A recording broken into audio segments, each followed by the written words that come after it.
Hey guys, how's it going? My name is Josh Hernandez. You might know me as Mad Charcoal. Today we're going to be drawing a charcoal drawing portrait. This is 18 by 24 Strathmore 400 series drawing paper. Kind of the old stuff I use, sometimes more sketch paper for me. BFK Reeves is usually what I use for finished actual drawings. This is an AI reference that I created right here. If you guys want my reference packs, they're at madartmaterials.com. Depending when you watch this video, they'll be available really soon if they're not on there yet. Everybody asks me what reference I use, and I'm like, yeah, it's there. I'm putting them together for you guys. So I think it's cool because you don't have to use another photographer's work or manipulate as much, and you could kind of create something beautiful as well. Not just using the reference as a crutch, but more of an inspiration and a direction for the angles and stuff. So let's start. By the way, sorry, my voice is a little bit crackly. I woke up a little bit with a sore throat, but so sorry, apologies. My wife likes it better when I sound like this. She says I sound less feminine. Anyway, let's draw. So this is some we're coming out with Mad Art Materials. We just came out with this stuff. This is my personal Mad Art Materials brand. You can see that I have the whole kit here actually next to me, and that's available depending on if you're watching it. When you're watching this video, that might be available or might not be available yet. I know this stuff is available already, but the whole kit. With actually, all I do when I draw is I only use that material. Let's create some chaos here. I only use my material because I've developed exactly what I want to use only. The best stuff that I can create, manufacture along with people, to be able to make the strongest drawings I can. And I want you guys to be able to have the same stuff to draw with. So trying to find just like, I think the nose is kind of where the center of where I want the drawing to really be captured here. There's a strong shadow here. And then this side of the face is hidden by the hair. So I'm just gonna be more chaotic in that area. And I'm gonna have more of that focus and detail in the area where the light's hitting. So I'm just drawing with shadows. I'm not drawing with detail or lines just yet. I'm trying to create big blocks of shadow. So it's a little chaotic. I don't really care if it's super accurate yet, but I am trying to mimic the shadows and directions of the reference image. Now I'm not gonna go ahead and draw the pupil in if I haven't really figured out where the eye is gonna be very good, because this will shift around constantly. This is a Mad palette knife with a foam tip, and this is Black Pastel palette. It's a Black Pastel palette by Mad, which is my brand, Mad Charcoal, Mad Art Materials. If you guys are wondering what I'm using now, I'll tell you guys and walk you guys step by step of every product that I use, every single piece of material that I use. Starting to take form, you see that? I'm not really concerned with all these extra strokes on the outside. What I'm really focused on is these interior, more detail-oriented and structural strokes for the characteristics of the face. So we're talking nose, shadow of the bridge of the nose, upper lip, kind of in this area, the lower lip shadow, the chin right here, the eye, and the darkness of the socket of the eye, and then these big areas of darkness kind of framing in the face. It's not perfect, it's not right where it's supposed to be, but that's okay, we could start here. Now let's create some more chaos. I have this dirty old blending stump. It's still a Mad blending stump. You could kind of see here, it's kind of faded with all that charcoal that I'm using, but this is the one that comes with the art kit. It's a size, I believe, 5, which is nice and big to be able to blend in large areas like this, create a nice mid-tone on the face, and then have more, my arm hurts, I'm going left, have more chaos. There we go. The more chaos, the better. Cool. Now, let's put in something a little darker, a little more chaotic. This is a piece of willow charcoal. This willow charcoal that I'm using is, of course, man, I just feel like this is an ad. This is not even a tutorial. Just kidding. No, this is actually, I'm trying to show you guys how to do. It's a Mad willow charcoal right here. This comes in the kit as well. So as you can see, I've taken all the pieces out. There's 3 big pieces. And you get crazy with it, watch. This stuff is awesome because it goes real dark if you press pretty hard. It goes pretty dark, but you can still wipe it away pretty easily. See that? It's awesome. It's beautiful stuff to work with. Very dark. The materials that I kind of developed are all soft materials instead of being like most art kits you'll get, like an arrangement of soft, medium, hard. But I believe that if you go completely soft and you're able to go as dark as you need with that material, you can depend on the weight that you're using, on the pressure that you're building with your stroke to actually change the darkness of it, right? So, for example, this is the woodless charcoal pencil, which I love this thing. It's soft, so it's only the darkest charcoal you can really get, which is fantastic. But it gets dark real quick, so you have to be pretty gentle with it. And I think that's kind of one of the benchmarks of a fantastic or a good artist, is that they're able to control the pressure with which you're drawing and executing. So if I want something lighter, like this shadow here by the eye is going to be a lot lighter. So I'm just going to barely brush that in, blend it in with my finger a little bit there. You see you have a light shadow. And then now you have this section right here next to the face. It's really dark. If I just block that in like this, pressing harder, not so hard that it's going to snap my pencil in half, a little bit harder, boom, just like that, and you get a dark area. I love this thing. So much space to work with, because instead of just using the point of your pencil, you have the whole edge of the pencil and a sharp point to work with, which I thought was fantastic and amazing. And I was like, I need to create my own version of this thing. There's not that many out there. I think that it would be really cool to have my own specific, because I was like, when I was ordering them, trying to find them wherever I can, they were so hard to find. And I was like, I don't need these soft, or the hard and the medium ones, because they're not soft enough to make super dark areas. So I was like, you know what? I'm gonna create that line of charcoal drawing materials, and it's all gonna be soft, because all I know is that this is what I use, and I don't need anything else, because this is the best stuff. And so the soft stuff and the high quality charcoal is what I'm after. So I was like, if I can't really find the stuff that I want to use and I need easily, and I buy a bunch of partial quality charcoal or hard charcoals that I'm never going to use and I just waste, then I might as well develop my own line of stuff, I guess. It was really hard, but it was so much fun to do. And I have my amazing Mad Art Materials and Mad Charcoal team alongside me to do that with, my best friend Eric.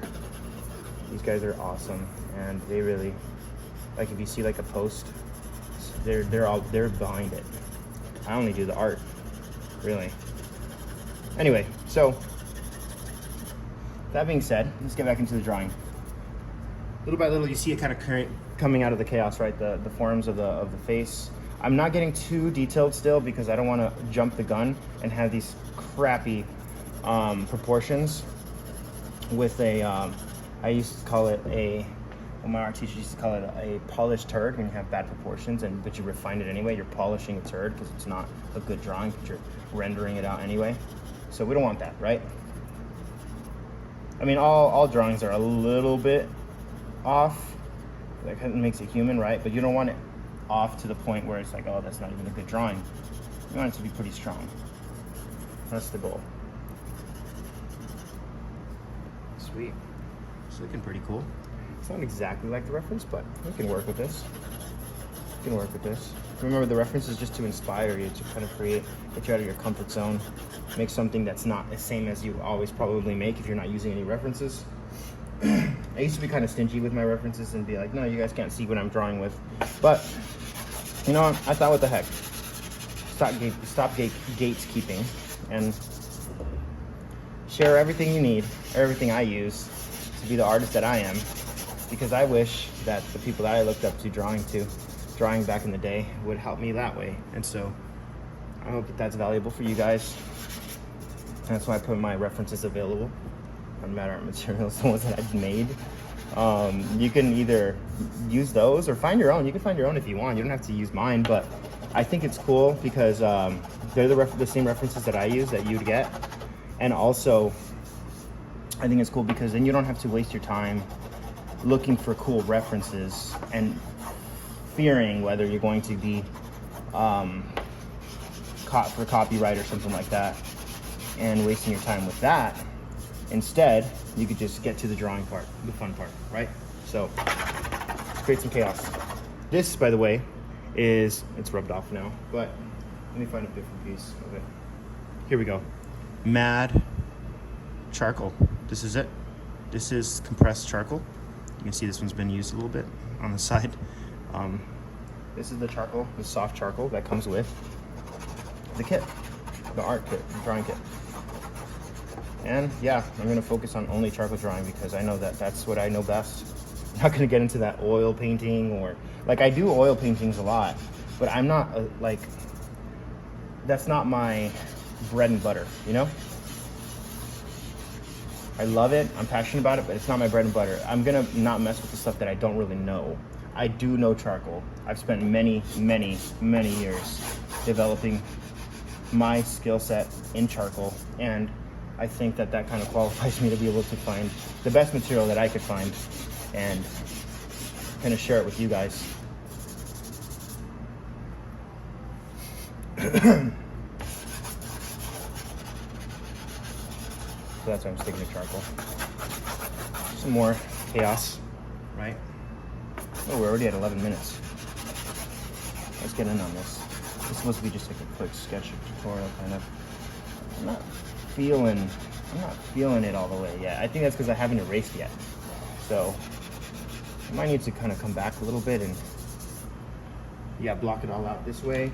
Now we have some erasing to do. This is a old kneaded eraser. The actual Mad kneaded eraser comes in this little container, and it's nice and gray and clean when you get it. Obviously this one's been through it, and I should probably grab a new one, but I don't really do that. I just like to use stuff over and over again until it kind of disintegrates in my hand, and I'm like, okay, now I have to actually grab a new one, which is okay, you know. Oh, I like that. I like that atmosphere that this eraser is giving it. I'm like folding and kind of pinching the edge of the kneaded eraser to kind of get that crispy line, right? Every single time I'm using it, but then when I do use it, it flattens out.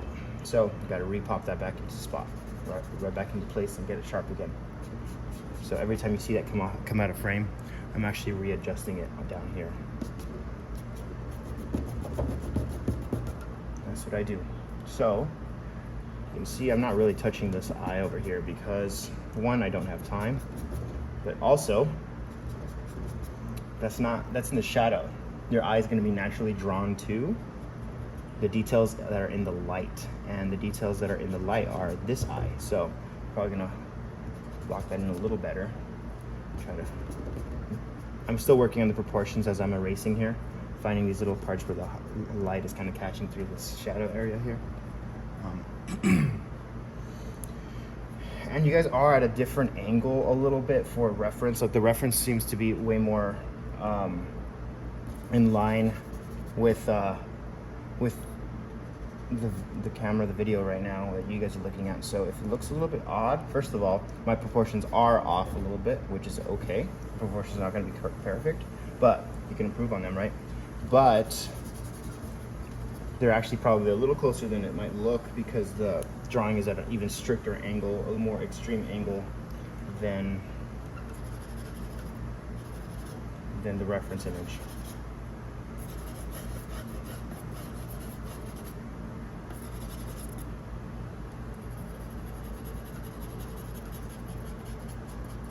So yeah, let me know if what you guys think about using AI art or AI images as references.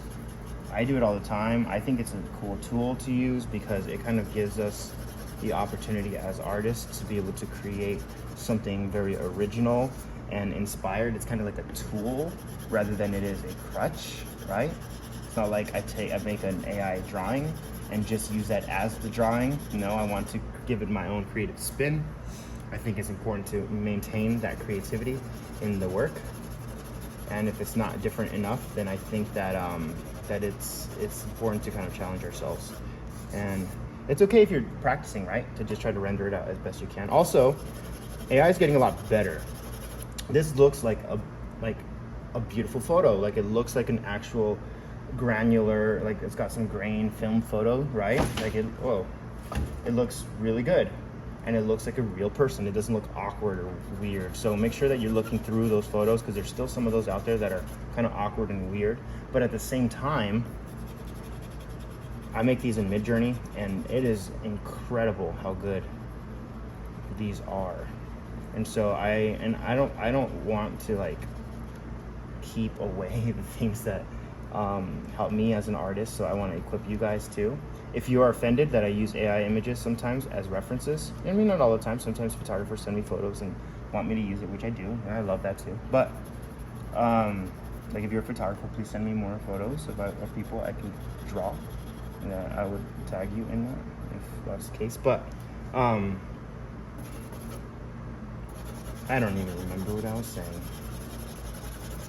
Oh yeah, if you're offended, I'm sorry, but it's a tool. I mean, kind of like, I think about it like when the camera came out in, what was it, the early 1800s, late 1800s, I don't remember, but I was there, just kidding.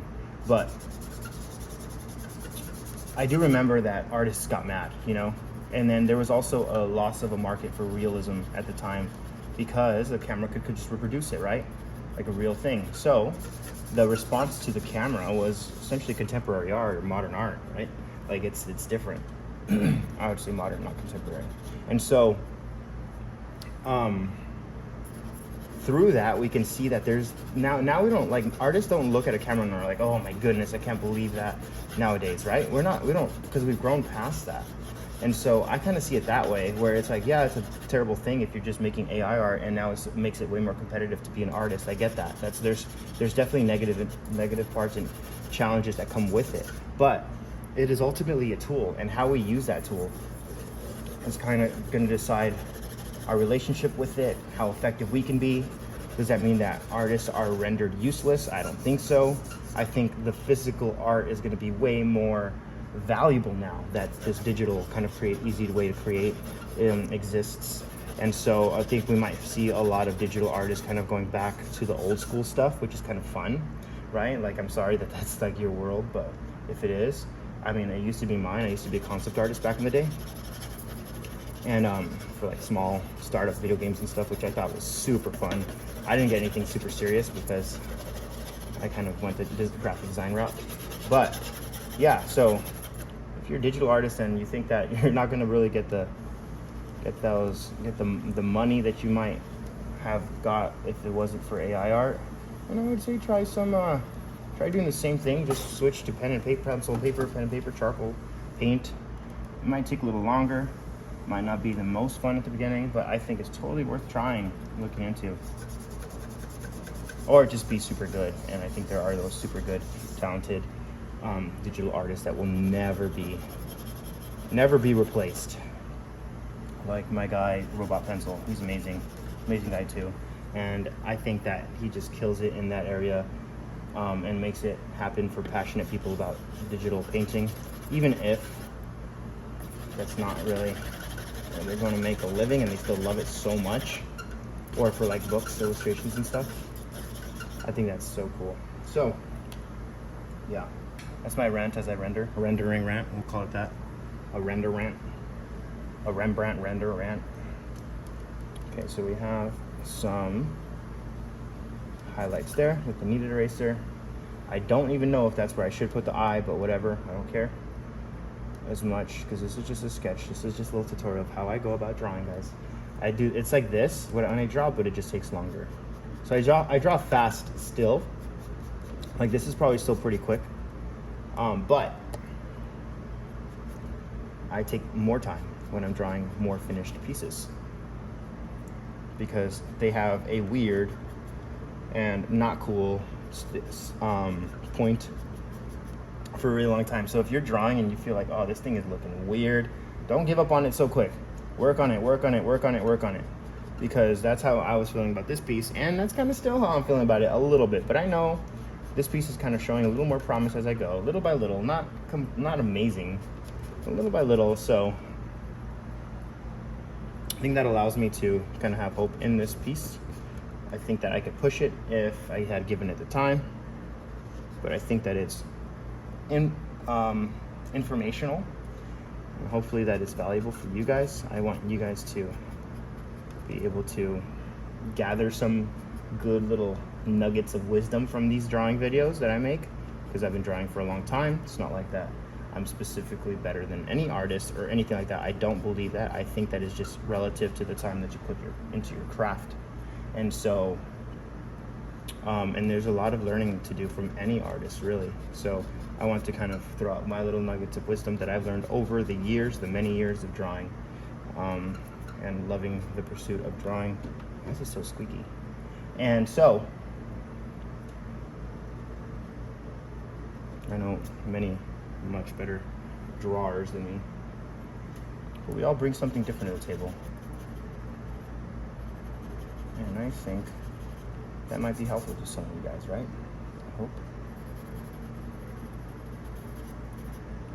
Render. This is just straight up my favorite thing. Woodless charcoal pencils. I love it. You know how much I was fangirling and freaking out when I got this first package of mad compressed charcoal pencils, woodless charcoal pencils. I was like, this is insane. This is my favorite material, and it's my brand. I was like, what? This is insane. What a blessing. What a blessing indeed. So I want you guys to have it too. Also, if you guys want some further courses or tutorials, like more in-depth stuff that I do, like really in-depth stuff with the material, with how to draw structurally, how to really find good proportion, all those good traditional lessons, I do have courses also on madartmaterials.com. And if you guys want artwork, if you guys want to purchase my charcoal drawings, they are expensive, just so you know, or prints, go to madcharcoal.com. And they're there. I do have a print drop happening right now as I speak, so check that out if it's still available at this moment when you're watching this. There's a little highlight right there. Try to make this like as tiny as possible in this little pokey point right there.